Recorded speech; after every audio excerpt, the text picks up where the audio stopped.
The 100, Season 4, Episode 6, We Will Rise. The back and forth nature of this season never stops, and it just keeps going in this one where we have the whole episode is basically Raven getting to this great solution where she's using what's already 75% of the fuel that she actually needs, and she's going through all this stuff and she's freaking out. She ends up having a seizure, and by the end of the episode, finally, I figured it out. I know how we can do it. We land in the water, use every last drop of fuel, but we can do it if we land in the water. 0 fatalities. And then it's like, sorry, all that work you put in, literally pushing yourself to the point where you stroke out, nothingness. We lost an entire tank, and now, you know, that it seemed like they only had like maybe 6 or 7 tanks total, so if that's already 75%, it would probably drop down really, really far, because it's not as many tanks as I thought they were going to have. So it was just really crazy where it's like she finally goes through it, and there's something good, you know, coming from that, and, you know, the characters end up surviving. They get the fuel to the end, and everything seems like it worked out. We lost, you know, basically we lost like one guy along the way, and I knew he was going to die. Once the characters split up, I was like, okay, there's a body found in the water, and I was like, I know it's going to be the one guy that Roan was talking to, because I'm like, he's the only person in this episode that I didn't already know, and he had a speaking line. I'm like, I don't think they even put the camera on those other people that were with them, and I'm like, it's definitely going to be the one guy who, he had like license plate, like we saw his costume and everything, he had speaking lines. I'm like, this guy is going to die, because he's talking, and we don't know who he is. He's dead. And as soon as that body was in the water, I was like, it's definitely going to be that guy he was talking to. I was like, what a shock, because he's the only person who had speaking lines, and it's kind of how every TV show works. Like, if it's a show where people die all the time, if someone random comes in, because I don't think we've ever seen him in an episode. He may have been in there somewhere, and they decided to give him a speaking role this time. But I'm like, I don't remember ever seeing this guy in my life. And he starts talking in this. I was like, yep, if somebody dies, it's going to be him, because he has a speaking line. It's like the featured extra, as they call it. So I'm like, it's definitely going to be him, and of course it was. And the way they go about that was very interesting, because they're going through this journey where we have all these people kind of falling apart. You know, Roan is like, all right, you know, we initially had this deal. Arkadia's gone, which was kind of cool. They showed it in the opening. Arkadia's destroyed now, so I love that they had that in the opening. But Arkadia's destroyed, so we have to find a way to save all of us. We have to all become Nightbloods. And so he sends his people back to Polis, and a bunch of them kind of, you know, take off along the way. And also along the way, just because I didn't really understand this 100%, but for whatever reason, Asgada troops just start attacking Tree Crew. Like, I really did not understand why they were doing it. It seemed like they were just mad at random. They were just so mad they started attacking random people. I was like, I don't understand why they're doing that. So of course that causes trouble for the main characters, especially once that kid goes around and they see, you know, Asgada in the back of the truck. And I'm like, all right, well, now they've got issues. So they shoot off, and then they get caught by the water, and then they have to split up. And we find out that the 2 guys who were with Roan, they decided to betray him, and so they kidnapped Clarke and they killed the other guy who was actually following orders. So they kill him and kidnap her. I still don't understand what their plan was. I don't know what the heck they thought they were going to be doing. Like, we're going to steal the fuel for a plan we don't have. I don't know what the deal was with that, but for whatever reason, they thought it would help, so they stole it. And maybe the point was really to take the fuel as well as Clarke, and then it's like, all right, we negotiate for more of our people, or something like that. But I was like, yeah, all right, we'll see what happens. I was surprised. At first, I was like, I don't really understand how they could even take the truck, because they don't drive. And I was like, okay, they kidnapped Clarke. But it was interesting. So I'm like, it just didn't make sense to me. Like, what were they going to really do?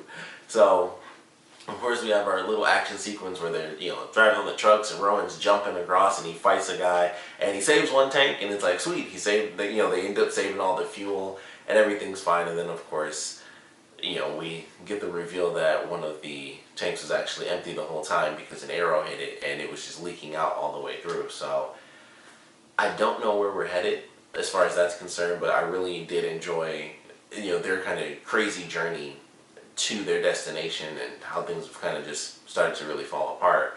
So that was really good. It was basically 3 stories because we have the journey between our 2 destinations, and then each destination had its own story. So we got to see what was going on with Raven, and kind of how Murphy was feeling and how Luna was kind of helping both of them out.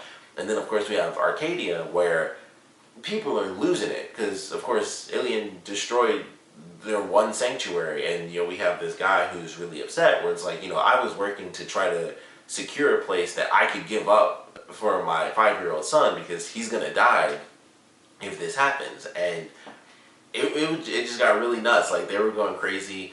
Octavia was super pissed. She went through a lot in this episode. Like, even when Bellamy went to see her, I love that scene because I forgot how mad she was at him, and this really showed it off. And she was like, he's like, yo, I'm your brother, and she was just like, why do you think you're still alive? And I was like, wow, that says a lot, especially with her embracing the kind of the Sky Ripper line rather than her, her original name being Octavia. So that was really cool, and her kind of letting the people into the room and wanting to get the last, getting the kill for Ilian and stuff. But it was really good, and Kane was great in this episode. I loved him in this one, where he goes in and, the beginning of the episode, he has to fire up into the air, which that could have killed somebody. By the way, when you shoot at metal, bullets can ricochet, and they're in a real tight space. As soon as he did that, that's the first thing I thought. I was like, that could have killed somebody. But he goes in and he tries to protect him, and that's kind of the plan throughout the episode, is that he wants to protect this guy. But push comes to shove, there are too many people against him, and it's like, all right, his guard kind of takes him out, and it's like, I'm sorry, but it's chaos. Like, we have to let the people take this guy out, or it will be even more chaotic than it already is. But Jaha fortunately does decide to listen, and he sets off the alarm and stuff, and everybody runs inside. So that gives Kane the chance to talk with Octavia and tell her, like, hey, if you do this, you're the same as Pike was. So I thought that was a really good scene. I didn't really need to see the stuff with Lincoln dying again because that just really sucked. But like, it was a very well done scene, and she decides to let Ilian live, and she takes off. And I would assume that she's gonna go and go back with Indra and stuff. But she's injured and everything, but she still decides, I'm kind of done. Like, she no longer has her people like at all anymore. Like, she's really done with them now. So it was just a really great scene. And then of course Jaha actually lets Ilian go, so I feel like he'll still be showing up later in the season, and we'll see how that plays out. He probably won't show up too much around Arkadia anymore, but I think he'll still be in the season, here and there. But that was a really good storyline, and I liked how they did everything in this episode, and I'm very excited to see where we're headed as far as how in the world they're going to make this work. It barely worked with 75% of the fuel. Now they have even less than that.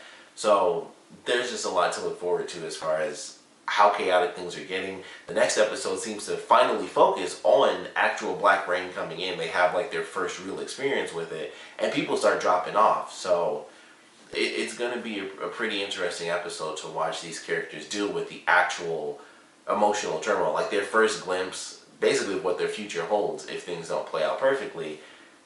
The Black Rain will take them all down, and they'll just see people, dropping like flies. And they talk about experimenting on someone, like forcing someone into being radiated. So we'll see how that plays out. And they don't really show who it is, but they show that someone does sacrifice themselves, or at least goes into it. So they might not be sacrificing themselves if they end up surviving, but we don't know who it is just yet. I didn't rewatch it to try to see if it was like a guy's arm or a girl's arm or anything. It was a slender arm, so I do believe it was a woman that did it.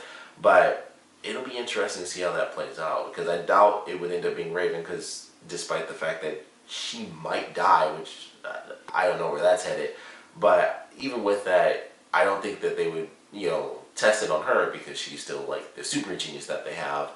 Abby, kind of the same thing. Like, if she died off too early, they wouldn't have one of their their greatest doctors. So I doubt that would be the case as well. But it seemed like it was at the little, the medical place where Raven and Murphy and Luna were. So there's only a couple of characters there right now. So we have to see what happens. Maybe someone else does show up within the next episode, but it's just constantly getting bad for them. Like, every time it seems like they finally have it, something else goes wrong, and it's just like, wow, they have to just keep going. And I'm sure we'll get to see Raven continue to do her experiment, but it barely worked as far as, you know, water. And, you know, we can see what happens because considering, I mean, based on how it looked really close when she was like, you know, floating down to the water, but that's also from like a tiny little screen that was probably still like thousands upon thousands of feet in the sky. And then she'd be even higher with, you know, less fuel. So who knows how it's going to play out, but I'm very excited for this next episode. It's still that very depressing back and forth in this season. It's really entertaining to watch. It just sucks for the characters because I do like these characters, but it's really entertaining to watch where it's like they finally get something.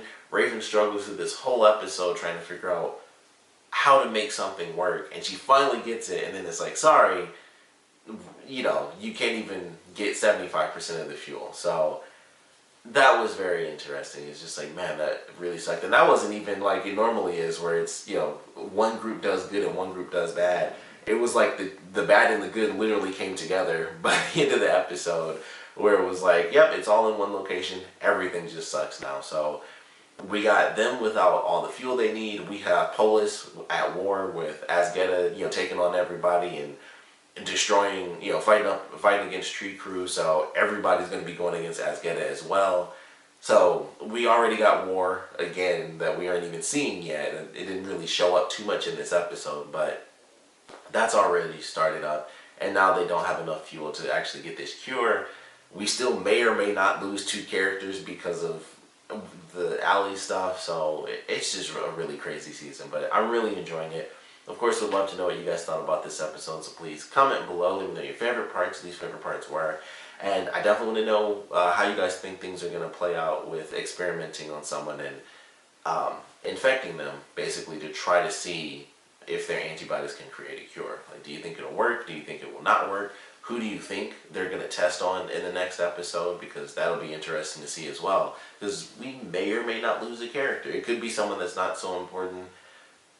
Yeah, it's hard to say. It might be Luna. I mean, that makes the most sense, but it's also super risky because if it doesn't work and they like flat out infect her through her bloodstream and it kills her, then they're really screwed because they won't have a Nightblood after that. So it's one of those weird things where it's like she's the best candidate, but if it fails, then they're really screwed because they won't have, you know, any more Nightblood. So it's hard to say. It kind of makes sense in one hand, and then it's super, super risky in another. So I'd love to know your theories on how that whole situation is going to play out. And of course, I want to know what you guys thought about this episode in general. So please comment below, let me know, and thanks for watching.